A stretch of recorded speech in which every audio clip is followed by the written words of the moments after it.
for tomorrow morning to make it easy. That way, I'm not a morning person, by the way, so preparing as much as I can for the next day really helps me. So I'm doing this new recipe that I found online. It is a Southwest chicken kind of crock pot situation. It calls for 2 boneless chicken breasts. So you saw me defrosting those. They were frozen, so I just needed to defrost it in water for a little bit, and now I'm just gonna let it defrost in the fridge overnight. But it calls for salsa, corn, 2 cans of black beans. I just got the reduced sodium because why not? It also calls for 8 ounces of cream cheese. I'll link the video down below, or the recipe down below, so you guys can check it out. And in the description, I'll let you know if I thought it was good. So it looks good in the picture, so we'll see how it turns out. And then you also saw me preparing my lunch, which is like not all that intense, but I just bring an English muffin to work because it's just easy and it fills me up midday.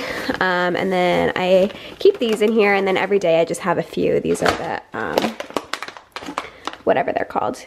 Goldfish, the ones that taste like cupcakes, are so good. And then on the English muffin, I put butter, and I put the butter in those little Jello shot things. I don't even know what they're called.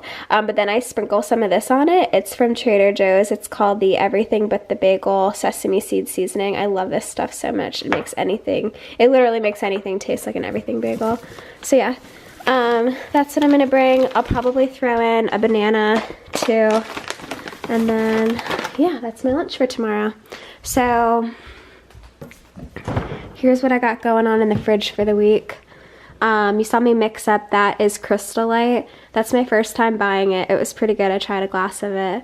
I like to just drink water or sparkling water the majority of the time, but every now and then I just feel like I need a sip of something that's not water. So, I got that. And I have my chicken defrosting for the crock pot recipe. I have some zucchini noodles that I have whipped up for a meal this week.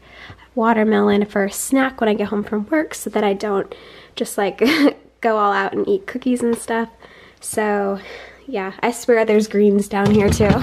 I got some more zucchinis from Trader Joe's today. I also got some lettuce. I also really like these from Trader Joe's. They're really good. They're lobster raviolis, so these usually last me 2 to 3 meals. I'll just make a couple of them, and then I'll pair it with like a salad or something. So, and then yeah, this is all just like cheese and stuff. But yeah, not super interesting. Oh yeah, so this is what, when I bring butter to work for my English muffin, I put them in these little things. If it will focus. Come on.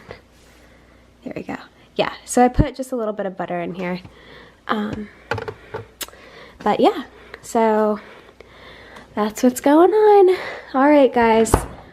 It is 12:52 in the morning. So I really need to wrap this video up and go to bed. So I hope you guys enjoyed it. If you did, please like it, and I will see y'all in the next video. Okay guys, it's the next day, but just wanted to show you how this turned out. Hopefully my thing doesn't fog up. It was really good. It might not look really good to some of you, but I thought it was delicious. I really liked the hint of cream cheese to give it that like kind of a creamy base, and then the salsa. So to recap, I put 1 jar of salsa, 2 cans of black beans drained, 1 can of corn, I drained that, 2 chicken breasts, and then 1 package of cream cheese. I used the 1/3 less fat and it came out great. So yeah, I really liked it, and I only had about like a scoop and a half or so for dinner, and now I'm going to save the rest of it, and this is going to be perfect for lunches for me the rest of the week, or at least through half the week. So yeah, I recommend. I'll link the recipe down below. I found it on a blog, so hope you guys check it out, and if you're into this kind of thing, let me know if you make it.